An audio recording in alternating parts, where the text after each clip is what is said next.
Assalamualaikum warahmatullahi wabarakatuh. Selamat pagi, para santri. Semoga selalu dalam keadaan sehat walafiat. Baik, pada kesempatan kali ini kita belajar prakarya dan kewirausahaan di bab kedua, yaitu tentang produk kerajinan berdasarkan kebutuhan pasar global. Nah, apa itu kerajinan global?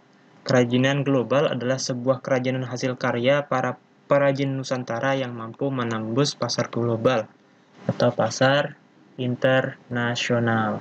Nah, secara umum, produk kerajinan yang mampu menembus pasar global tidak hanya berasal dari Indonesia, tetapi juga berasal dari luar negara-negara yang lain.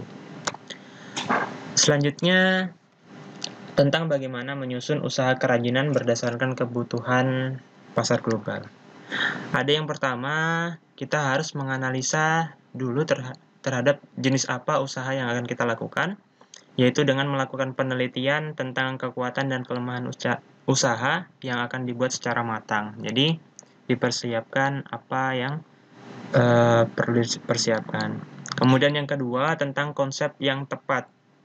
Setelah kita menganalisa jenis usaha yang mana yang akan kita lakukan, dengan mempertimbangkan segala kekuatan dan kelemahannya, maka kita akan mendapatkan yang namanya konsep.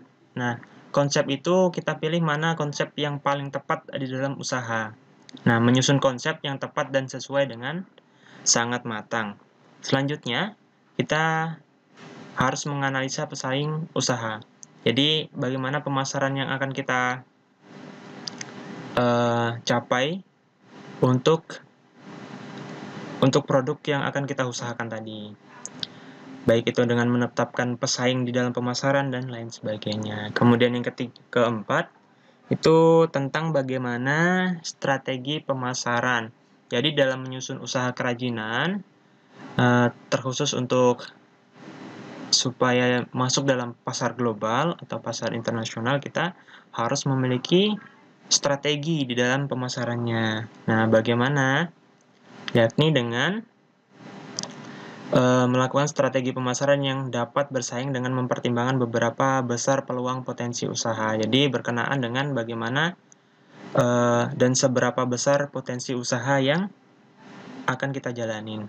Kemudian yang terakhir itu menjaga kualitas. Jadi kualitas ini penting untuk dijaga. Jadi istiqomah mulai dari awal hingga akhir. Jadi ketika produk kita sudah mulai diterima oleh pasar, jangan sampai kita menurunkan kualitas barang tersebut. Akibatnya nanti pangsa pasar yang sudah kita bentuk mulai dari nol tadi akan hilang. Nah, kemudian kita akan melihat di sini karya apa saja kerajinan yang berdasarkan daya dukung daerah. Nah, Indonesia memiliki beragam kerajinan yang artistik dan beragam dari setiap daerah di Nusantara. Keunikan tersebut berasal dari proses pembuatan yang teliti dan kesabaran serta berasal kebudayaan masing-masing daerah. Jadi, kekayaan kebudayaan yang ada di Indonesia kita, yang ada di Nusantara ini sangat beragam. Baik itu kekayaan non-benda maupun kekayaan benda, seperti budaya, bahasa, kemudian cerita rakyat, sejarah, dan lain-lainnya. Jadi sangat kaya Indonesia ini. Kemudian ini beberapa contoh yang bisa kita lihat yang berpotensi menembus pasar global, yaitu apa? Yang pertama ada seni ukir.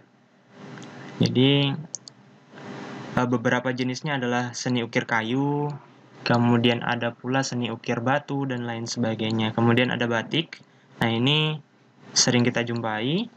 Anyaman baik berasal dari bahan dasar bambu maupun rotan ya pada umumnya. Kemudian ada di Kalimantan ulap doyo dan lain-lain. Kemudian ada tenun. Tenun ini berupa kain, bisa berupa dari benang sutra yang berasal dari ulat sutra. Kemudian dari serat-serat pohon ataupun serat-serat daun yang bisa dibuat menjadi tenun. Kemudian topeng, selanjutnya keramik dan gerabah. Ini kerajinan yang sangat tua usianya, gerabah. Kemudian kerajinan perak, seni patung, dan terakhir adalah wayang. Berasal dari wayang kulit, wayang golek atau kayu, kemudian lain-lainnya. Nah, dalam merancang desain produksi ada beberapa tahapan langkah. Yang pertama kita harus menyusun konsep, yakni ide yang membingkai perwujudan sebuah desain kerajinan. Jadi, konsep ini merupakan landasan ketika kita akan mewujudkan suatu usaha dan direncanakan secara matang ide apa yang membingkai dalam perwujudan ini. Kemudian yang kedua, kita tentukan temanya mau seperti apa, yaitu tema ini akan membuat pengrajin agar lebih terarah, jadi fokus dalam kerajinannya. Selanjutnya ada fungsi, jadi kita tentukan aspek nilai fungsionalnya di dalam sebuah kerajinan itu seperti apa. Selanjutnya estetika, yakni nilai karakteristik atau nilai seni atau keunikan dalam memperkuat daya tarik suatu produk. Jadi selain nilai fungsional yang ada pada produk ini, nilai estetika pun harus dipertimbangkan supaya menjadi daya tarik tersendiri ketika konsumen akan membelinya. Nah, yang terakhir ada etika.